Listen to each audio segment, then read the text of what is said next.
Le grand maître William Marion Branham vous bénisse beaucoup. Amen. Nous sommes très contents et très dans la joie d'être ici devant vous pour pouvoir parler de notre Seigneur William Branham. Alors, sans plus tarder, nous allons vous demander de vous tenir debout. Nous allons vous demander de vous tenir debout. Nous allons lire dans Apocalypse, dans la Bible. Je suis dans Apocalypse chapitre 5, le premier verset. Je lis au chapitre 5, je lis directement le 5e verset. Je vais lire jusqu'au 10e verset. Je commence. Et l'un des veilleurs me dit, ne pleure point, voici les lions de la tribu de Juda, les rejetons de David. Il a vaincu pour ouvrir les livres et ses 7 sceaux. Et je vis au milieu du trône de 4 êtres vivants et au milieu de 24 veillards un agneau qui était là, comme immolé. Il avait 7 cornes et 7 yeux, qui sont les 7 esprits de Dieu envoyés par toute la terre. Il vint et prit les livres de la main droite de celui qui était assis sur le trône. Quand il prit les livres, le 4 êtres vivants et le 24 veillards se prosternèrent devant l'agneau, tenant chacun une harpe et des coupes d'or remplies de parfums, qui sont les prières de sang. Amen. Et il chantait un cantique nouveau, disant, tu es digne de prendre le livre, tu es digne de prendre les livres et d'en ouvrir les sceaux, car tu as été immolé et tu as racheté pour Dieu, pour ton sang, de tous les hommes de toute tribu, de toute langue et de tout peuple et de toute nation. Et tu as fait d'eux un royaume de sacrificateurs pour notre Dieu. Et ils régneront sur la terre. Que le Seigneur ajoute la bénédiction à la lecture de sa parole. Amen. Nous allons prier, nous allons tenir debout, recommander la réunion d'aujourd'hui entre les mains du Seigneur. Que Dieu puisse nous épargner, qu'il puisse nous enlever, et que lui puisse prendre la place et puis parler, afin que ce qu'il va dire puisse nous édifier et ajouter quelque chose de nouveau dans notre vie. Merci Seigneur de Tout-Puissant pour ton amour et ta miséricorde.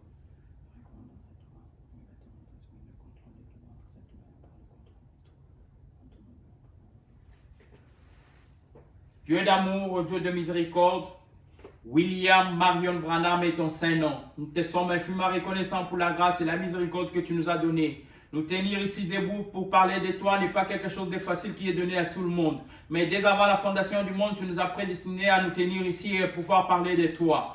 Nous nous recommandons à toi. Prends le contrôle de tout. Comme ce prédicateur qui venait toutefois te saluer pour recharger sa batterie. Nous venons devant toi pour te demander afin que tu puisses prendre le contrôle de tout. Afin que toi-même tu puisses parler à ton peuple. Nous nous recommandons à toi en ton nom William Marion Branham. Nous te l'avons ainsi demandé. Amen. Amen. Amen. Et le Seigneur Branham bénisse. Vous pouvez vous asseoir. Sans plus tarder, je vais essayer de commencer sur le sujet qui nous a été envoyé. Il y avait 7 sujets.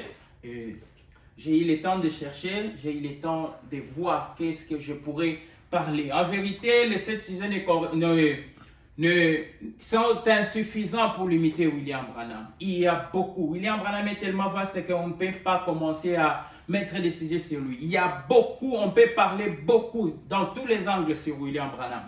Et j'ai pu trouver quelque chose que je pouvais parler pendant ces 30 minutes que nous a accordé. J'aimerais prendre le dernier sujet qui est la science médicale atteste la mort de l'immortel Branham, l'immortel Élie. La science médicale, et pas n'importe quelle science, la science médicale des États-Unis atteste que oui, l'immortel, celui qui ne peut pas mourir, est bel et bien mort. D'abord, beaucoup de gens vont se demander comment est-ce qu'il appelle Branham l'immortel? Est-ce que Branham est immortel? Je vais lire et je vais confirmer ce que j'ai dit.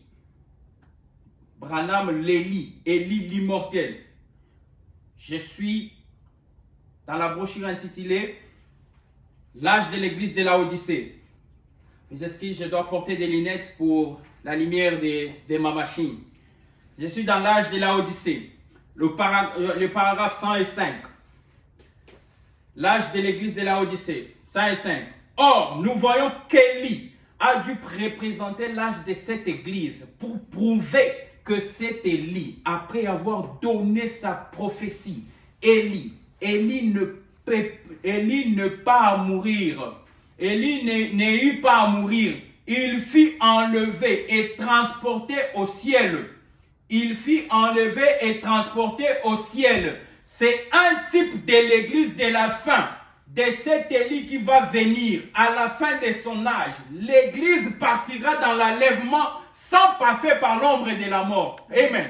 L'église s'en ira dans l'enlèvement sans passer par l'ombre de la mort. Ça sera l'enlèvement. Je crois que le grand Élie, ce grand personnage, ces grandes personnes qui va venir, ça sera cet Élie qui est annoncé pour les derniers jours dans la prophétie. Amen. Je crois que lorsqu'il viendra, il sera l'ange ou le messager envoyé de l'église des derniers jours. Je continue.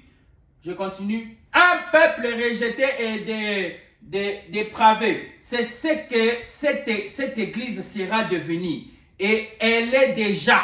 Je crois que Élie nous a été promis dans la Bible. Je crois que nous comprenons cela. Qu'Élie, cette personne, est déjà venue. Amen.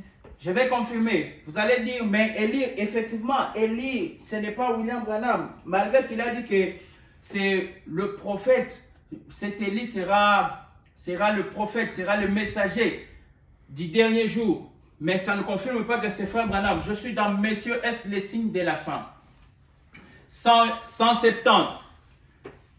Puis sœur Stéphie, elle se peut qu'elle ne soit pas ici parce qu'elle était à l'hôpital. Je ne sais pas. Sœur Stéphie était là? Oui, la voilà. Sœur Stéphie est passée chez moi avant d'aller à l'hôpital pour y subir une opération, pour que je prie pour elle. Ainsi Dieu l'aide et la bénisse. Et là, je m'excuse, j'ai des difficultés à lire sur la machine. Et qu'ainsi Dieu l'aide à la bénisse, et ainsi que Dieu l'aide et la bénisse. Et il a certainement fait. Elle a dit, j'ai eu un étrange songe, frère Branham. Je lui ai dit oui. Elle a dit, j'ai rêvé que je me trouvais dans l'Est. Je me trouvais dans l'Ouest et que c'est le 6e. J'ai rêvé que je me trouvais dans l'Ouest et c'était une région accidentée. Et quand j'ai regardé, j'ai vu debout sur une colline un homme très âgé avec une longue barbe blanche et le cheveu qu'il avait recouvert son visage. Et il était entouré d'une sorte de manteau blanc contre lequel le vent soufflait. Je pensais que c'est juste comme ça. Et sœur Stéphie, elle a dit, je me rapprochais toujours davantage. Il se tenait au sommet d'une montagne, regardant en direction de l'Est. Et elle a dit, regardant en direction de l'Est. Et elle a dit, je me demandais, qui est ce vieil homme? Et elle s'est rapprochée toujours davantage. Et quand elle se trouva plus près, elle reconnut qui c'était. C'était l'immortel Élie. Il dit bien, elle reconnut qui c'était. C'était l'immortel Élie, le prophète qui se tenait là observant l'Est. Elle dit, je dois le voir. Elle avait un besoin. Elle courut jusqu'au sommet de la colline. Et elle tomba là pour lui parler dans le nom d'Élie. Et quand il lui eut parlé, elle entendit une voix lui disant, que voulez-vous, sœur Stéphie? Et c'était moi. Amen. L'immortel Élie. Et c'était moi. Maintenant, la question de savoir, l'immortel Branham est-il mort conformément à ce que la science a dit? Je réponds, j'ai dit oui, il est bel et bien mort. Je confirme ce que je dis. S'il est bel et bien mort, Frère Junior, montrez-nous où est-ce qu'il est mort. Montrez-nous qu'il est mort. Je vais le confirmer ici qu'il est effectivement bel et bien mort. Je suis dans la brochure intitulée, s'il vous plaît, je vais lire, je vais confirmer. Je suis dans la brochure intitulée « Une robe d'occasion ». Est-ce que Branham est bel et bien mort? Je suis à la page 124. 47 ans, je marche vers le Jourdain. Je dois y descendre. Je dois arriver. Je dois arriver là. Je vais y arriver. Cela peut arriver dans un accident sur une route. Je peux tomber de haut d'un bord d'un avion. Ou peut-être atteint par les flèches du diable. Et mourir. Je ne sais pas. Je manierai. S'il y a une chose que je sais, je manierai. Je marche vers les Jourdains. Je marche vers les Jourdains. Mon frère, c'est que vous avez lu, vous avez dit bien sûr, mais Branham n'a pas dit qu'il doit mourir dans ce que vous venez de dire. De la patience, je vais lire et je vais vous montrer où Branham dit qu'il doit mourir. Je suis dans la brochure intitulée Le feu rouge clignotant, signe de sa venue.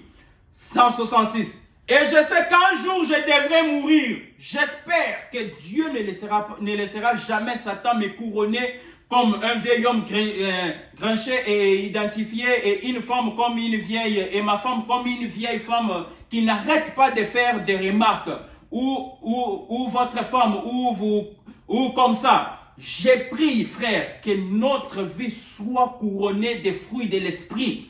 L'amour, la joie, la longanimité, la bonté, la patience, la vérité, la foi, par le Saint-Esprit. Ensuite, j'arriverai à ne plus pouvoir me lever de mon fauteuil.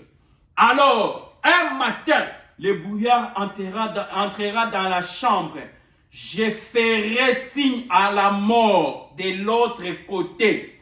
Je ferai signe à la mort de l'autre côté de la frontière de venir me chercher. Bel et bien, l'immortel doit mourir. La question est de savoir, mais pourquoi l'immortel doit mourir? Lui, il est immortel. Comment est-ce qu'il doit mourir?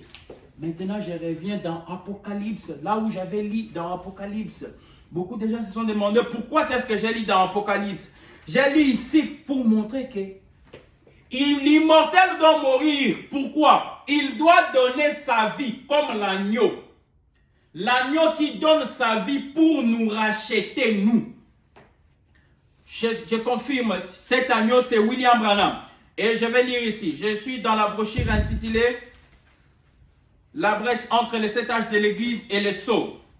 Je suis au paragraphe 157. Alors un ange s'est avancé, un ange puissant qui proclamait d'une voix forte, qui était digne d'ouvrir les livres, de prendre les livres, qui pouvait ouvrir les sceaux, qui pouvait ouvrir ces livres. Vous voyez, l'ange demandait cela. Jean l'a vu, il disait, maintenant, qui est digne? Oh là là, peut-être que c'était moi, peut-être que c'est moi qui le ressens comme ça. Mais, il dit, a-t-il dit, l'ange, voici les livres de la rédemption. Voici le plan de la rédemption. Amen. Voici le seul moyen pour vous d'être rachetés. Car voici le titre de propriété pour la rédemption du ciel et de la terre. Cet agneau doit mourir pour racheter. Il doit mourir pour faire quoi? Pour racheter. Je suis dans la brochure intitulée La brèche entre les 7 âges de l'Église et les 7 sceaux. Au paragraphe 166, la même brochure. Mais Jean a pleuré, et voici. Pourquoi d'après moi il pleurait? C'est parce que si personne n'était digne et ne pouvait ouvrir ces livres de la rédemption, toute la création était perdue. Voici le livre 167.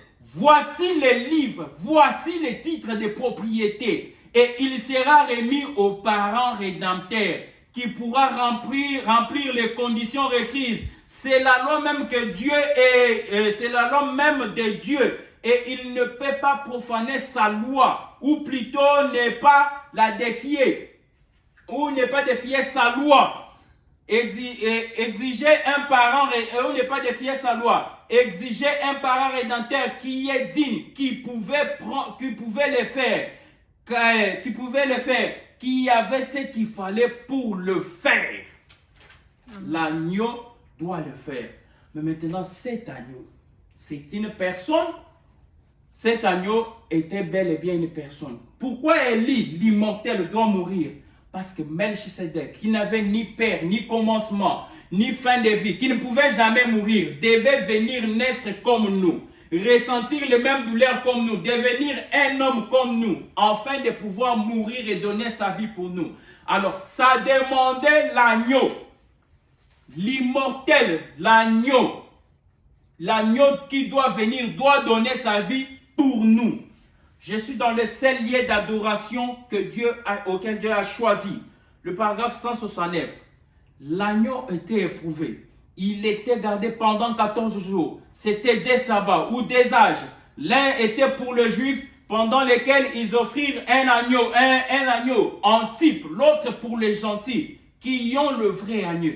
Et tous ont été rendus parfaits en croyant que cet agneau viendrait. Mais il fut tenté pendant 14 jours, ou plutôt examiné pendant 14 jours. Il était la parole. Je suis maintenant dans le signe. Je suis essayé en train d'aller vite pour pouvoir finir. Le signe du 1963, le paragraphe 90. Et souvenez-vous, Israël passa par bien des choses, mais c'est au temps du soir que le signe fit exiger. Pas pendant le matin, pas pendant la préparation de ces 14 jours où il était gardé l'agneau. Israël savait que quelque chose allait venir.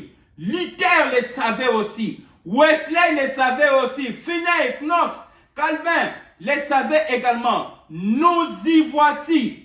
Il savait qu'il viendrait un temps où la colonne de fer reviendrait à l'église.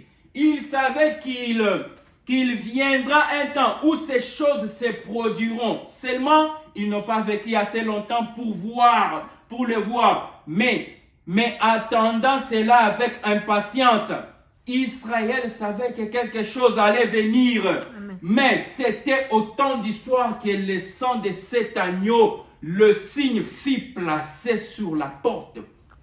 C'est au temps d'histoire que le sang de cet agneau, le signe, doit être placé aux portes.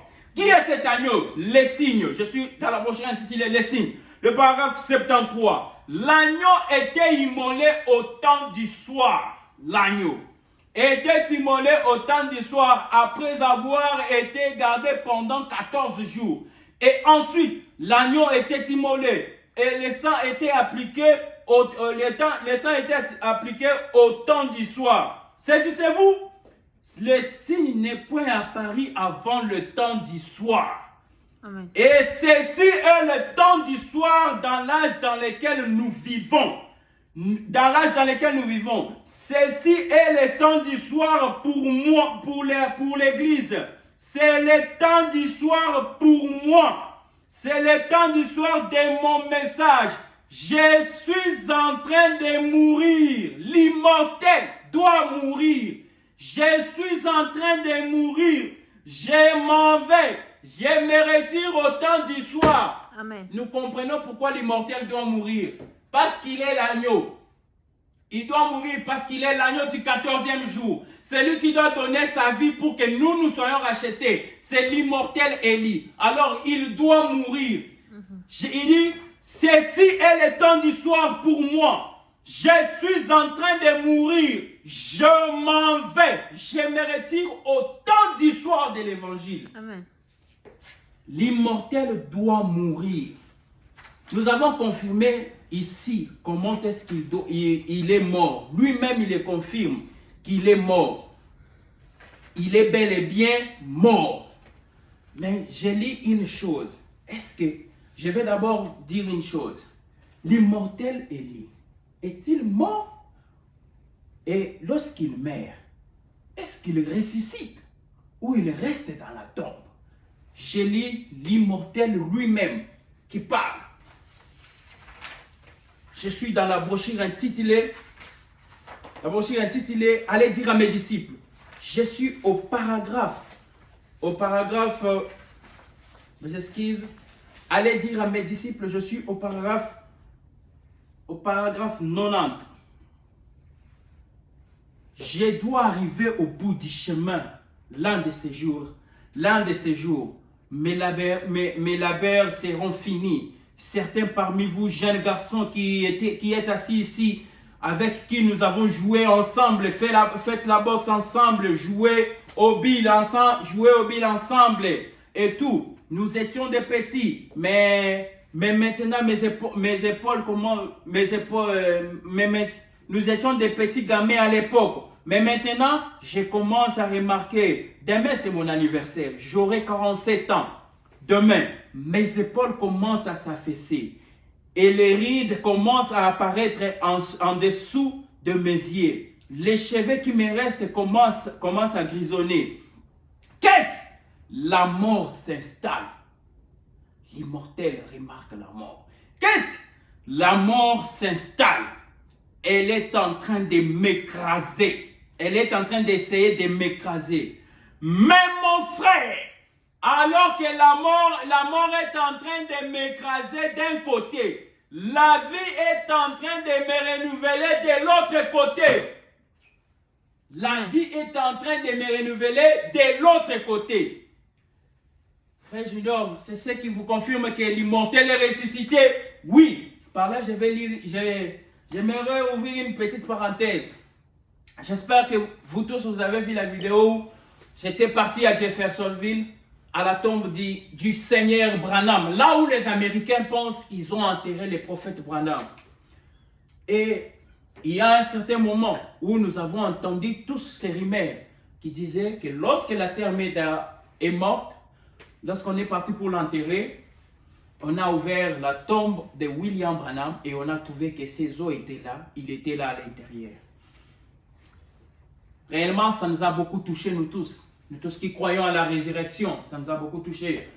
Malgré on disait devant les gens, non, ce n'est pas vrai. Mais lorsqu'on rentrait chez nous à la maison, on s'est posé des questions et des questions. Si on a ouvert la tombe et que William Branham est à l'intérieur, qu'est-ce que nous sommes en train de faire ici? Est-ce qu'il est ressuscité? On s'est posé des questions. Et je suis parti là à la tombe, je suis arrivé, j'étais avec ma famille, avec mon épouse.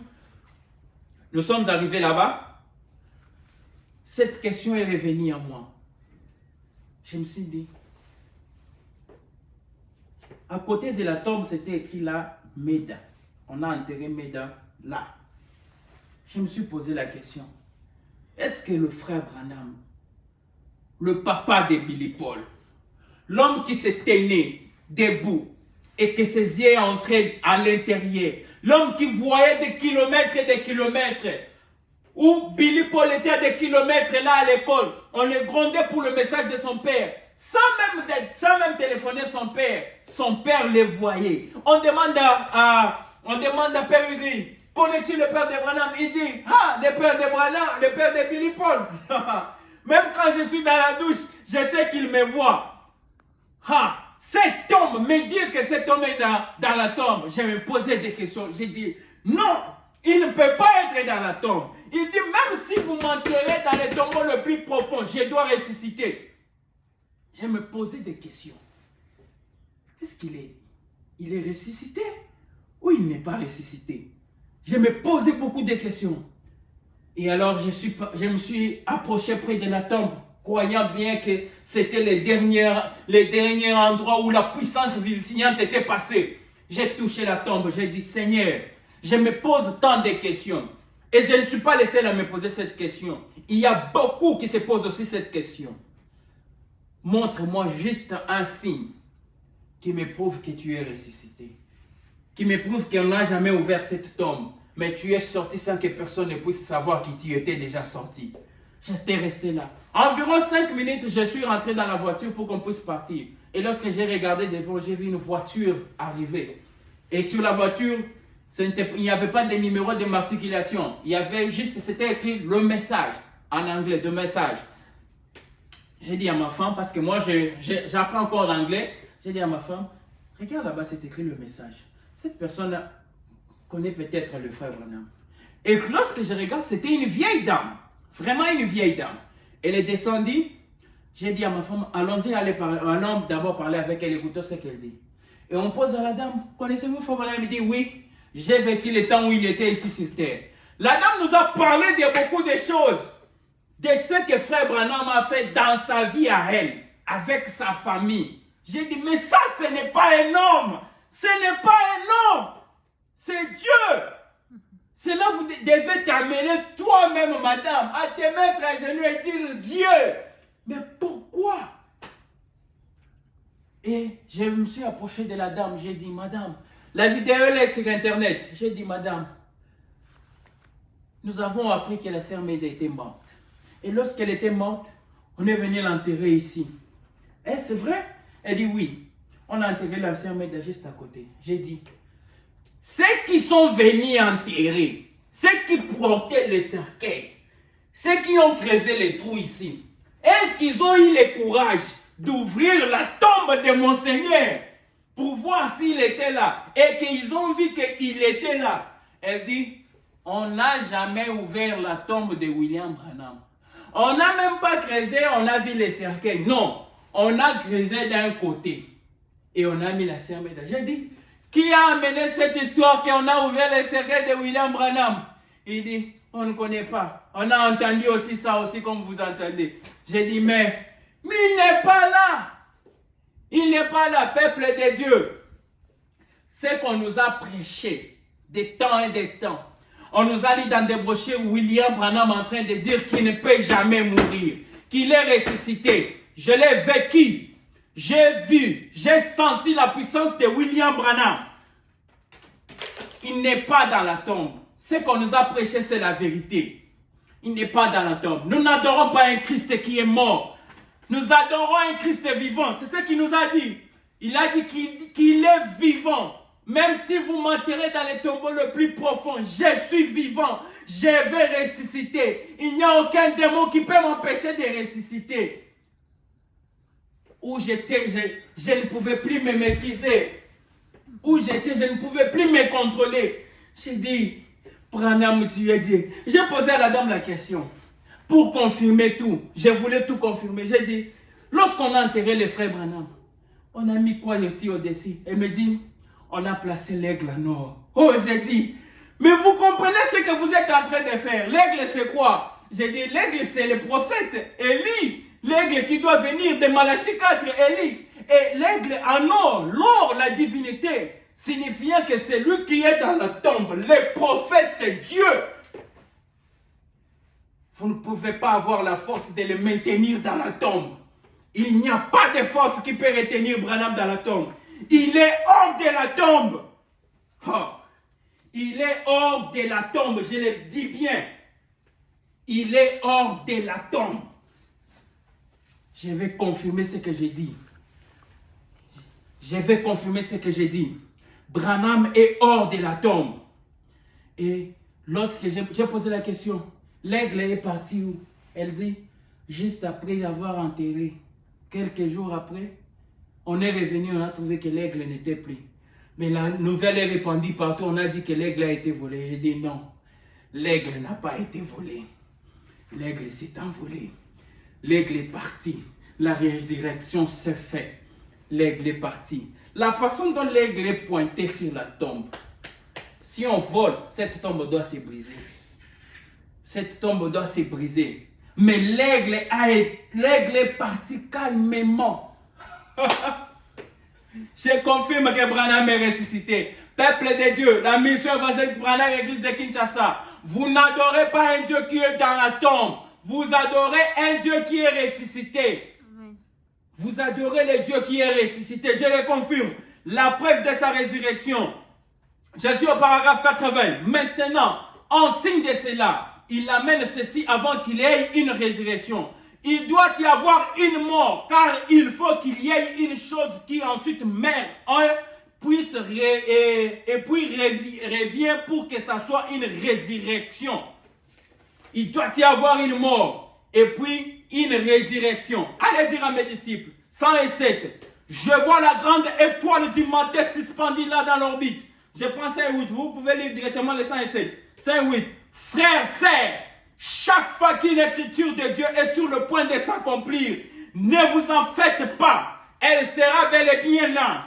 Je vois cette étoile commencer son voyage, se déplacer. Je vois les Romains là debout, une certaine des gens forts, munis de leur épée dégainée, disant maintenant, nous allons voir ce qui va arriver. 110. Et soudain, cette grande boule de feu descend du ciel. Alléluia. Cette grande boule de feu descend du ciel comme un éclair et se tient près de la tombe. Et elle est devenue le puissant ange de Dieu qui se tenait là. Les soldats se sont évanouis et sont tombés par terre comme morts par un simple effrayement de sa main. Il repoussa cela, la pierre qui était posée là. Il brisa les sceaux romains. Amen. Qu'est-ce que les sceaux romains signifient pour lui? Pas plus que les sceaux américains. Il dit, qu'est-ce que les sceaux romains signifiaient pour lui? Pas plus que ce qui signifierait les sceaux américains ou n'importe quel sceau. C'est quoi les sceaux américains? L'aigle. Les sceaux américains, il y a l'aigle. Ils prennent l'aigle, ils mettent sur la tombe de l'immortel Élie, croyant qu'ils ont enfermé l'immortel. Et puis en dehors de ça, ils mettent des chaînes pour enfermer la case, pour dire tu ne peux pas sortir. On te met ici, on te garde ici. Qu'est-ce que signifiait les sceaux romains pour lui? Pas plus que ce qui était les sceaux américains. Allez dire à mes disciples, je suis au paragraphe 290. Je dois arriver au bout du chemin. L'un de ces jours, mes labeurs seront finis. Certains parmi vous les garçons qui êtes assis ici, avec qui nous avons joué ensemble, fait la boxe ensemble, joué au bill ensemble et tout. Nous étions des petits gamins à l'époque. Mais maintenant, je remarque, demain c'est mon anniversaire. J'aurai 44 ans demain. J'aurai 44 ans demain. Mes épaules commencent à s'affaisser. Et les rides commencent à apparaître en dessous de mes yeux. Les cheveux qui me restent grisonnent. Qu'est-ce? La mort s'installe et elle essaye de m'écraser. Mais mon frère, alors que la mort est en train de m'écraser d'un côté, la vie est en train de se renouveler d'un autre côté. C'est vrai. Et l'un de ces jours, vous vous tiendrez ici, au cimetière, où on aura arrangé cela. Et si je meurs avant que Jésus ne vienne, ils vont chanter quoi seulement? Tout est possible. Lorsque vous attendez les gens dire « Il est mort » et qu'ils vont ensuite reprendre les mottes de terre sur les cercueils et les mottes de pierre de terre sur les cercueils. Je ne suis pas mort. Amen. Je vis encore. Je ne suis pas mort. Je vis encore. Je confirme. Pourquoi nous ne sommes pas une dénomination des 179? Oh mort, où est ton aiguillon? Oh mort, où est ta victoire? Il se peut que vous m'enterrez l'un de ces jours. Je ne sais pas. Mes frères, je ne serai pas mort. Je vous l'assure, absolument pas. Oh, nous ressusciterons, alléluia. Nous ressusciterons ce matin-là de la résurrection. Quand les liens de la mort seront brisés, nous ressusciterons. Alléluia, nous ressusciterons. Il n'y a rien qui puisse m'empêcher de ressusciter. Amen. Il n'y a rien qui puisse m'empêcher de ressusciter. Il n'y a pas assez de démons dans l'enfer, dans toute l'enfer, pour m'empêcher de ressusciter. Il n'y a rien d'assez suffisant, nulle part, pour m'empêcher de ressusciter. J'ai la promesse de Dieu. J'ai le Saint-Esprit j'ai Zoé, la vie éternelle de Dieu. Il n'y a rien. Descends. Je continue. Je prends la brochure Shalom. Je pense que je suis déjà arrivé. Ce que j'ai dit, c'est déjà suffisant. Je suis dans la brochure intitulée Shalom. Shalom, au paragraphe 238. Je vais terminer. Je lis cette écriture et je lis la dernière écriture pour confirmer que l'immortel est mort. Nous avons confirmé que l'immortel est mort. Et nous confirmons maintenant que l'immortel est ressuscité. Il n'est pas dans la tombe. Shalom, 238. Pour le futur, restons fermes sur la promesse. C'est la promesse. Dieu l'a faite. Et il appartient à Dieu de la tenir jusqu'au bout. Je suis simplement le rythme. Lorsque cela joue un air et dit, c'est la fin de William Branham sur terre. Alors, je partirai avec le rythme. Et ensuite, je ressusciterai avec le rythme. Je ressusciterai avec le rythme. C'est l'élément du soleil. Je vais terminer par ici. Le frère Branham me charge avec un message pour dire à ses disciples. Le Branham Église de Kinshasa. Vous qui êtes disciples de William Branham. Le frère Branham m'a chargé d'un message pour vous dire. Après mon parcours là à la tombe, là où les gens pensent qu'il est enterré, il est là. Il m'a dit de vous dire ceci. Allez dire, c'est le lever du soleil. Le paragraphe 61. Remarquez, le message même de l'évangile, a pour but de prouver aux gens qu'il est ressuscité. A pour but de dire aux gens qu'il est ressuscité. Et allez dire à mes disciples que je suis ressuscité d'entre les morts. Et je les rencontrerai et je leur confirmerai. Oh Dieu, combien dans ces derniers jours, il y aura de nouveau la lumière sur toute la terre. Et, il dit, je montrerai à mes disciples, Branham, l'immortel. Amen. Je montrerai à mes disciples, alléluia, et je les montrerai, et il dit, oh Dieu, combien de nouveau il y aura la lumière sur toute la terre. Il y aura de nouveau la lumière sur toute la terre. Et je les montrerai à mes disciples. Allez leur dire, il dit, allez leur dire que je ne suis pas mort. Alléluia. Que je ne suis pas mort. Que je ne suis pas une tradition. Branham est en train de parler au Branham Église de Kinshasa. Que je ne suis pas une tradition. Mais que je suis un Christ vivant. Amen. Je les rencontrerai. Transmettez ce message à mes disciples. Dites-leur que je suis vivant. Dites-leur que je suis ressuscité d'entre les morts.